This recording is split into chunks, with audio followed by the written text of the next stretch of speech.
करवा चौथ की कहानी। एक साहूकार के 7 बेटे थे और एक बेटी थी। बेटी का नाम बीलण था। बेटी का ब्याह हुआ तो उसने करवा चौथ का व्रत रखा। वो पीहर में थी।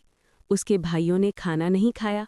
कहने लगे, हमारी बहन तो भूखी है, वो खाएगी तभी हम भी खाएंगे।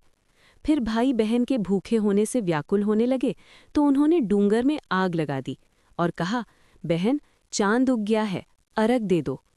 बहन ने कहा, भाभियों, चलो चांद को अर्घ दे दो। भाभियों ने कहा, बाई जी, ये तो तुम्हारा चांद उगा है, हमारा चांद तो बाद में उगेगा।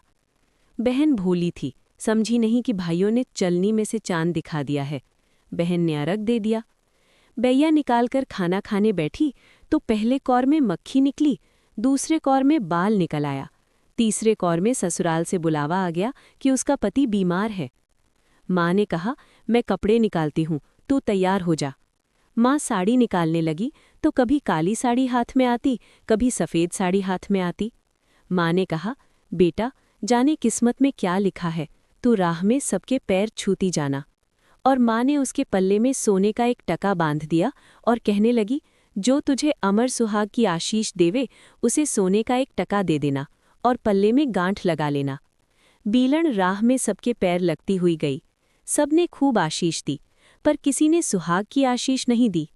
एक छोटी सी जेठूती पालने में सो रही थी, उसके पैर लगी तो उसने कहा, तेरा सुहाग अमर रहे। बीलण ने टका देकर पल्ले के झट से मोड़कर गांठ लगा ली। ससुराल पहुंची तो देखा पति मरा पड़ा था। वो कहने लगी, इसको जलाने नहीं दूंगी। दैरानी जेठानी ने कहा, घर में लाश कौन रखने देगा। बीलण ने कहा, जंगल में झोपड़ी बनवा दो, वहीं रह लूंगी। उसको जंगल में झोपड़ी बनवा दी और वो वहां रहने लगी। रहते रहते माह की चौथ आई। चौथ माता गालियां निकालती करड़ कोसती आई। 7 भाइयों की बहन बीलण बाई पानी पा, चलनी में चांद देखनी पानी पा, डूंगर में लाए लगावणी पानी पा। बीलण ने चौथ माता के पांव पकड़ लिए। माता, मुझे सुहाग दो, तब जाने दूंगी। माता ने कहा, मैं सुहाग नहीं दे सकती, मुझसे बड़ी तो बैसाखी चौथ आवेगी, उसके पांव पकड़ना। बैसाखी चौथ आई, करण कोसती गालियां निकालती हुई।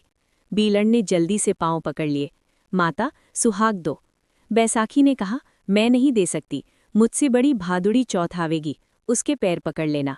फिर भादुड़ी चौथ आई, करण कोसती गालियां निकालती। बीलण ने उसके पैर पकड़ लिए। उसने कहा, मुझसे बड़ी करवा चौथ आवेगी, उसके पांव पकड़ना, पांव मत छोड़ना, छोड़ दिए तो फिर 12 महीने मुर्दा सोना पड़ेगा। सो जब करवा चौथ आई तब उसने माता के पैर पकड़ लिए।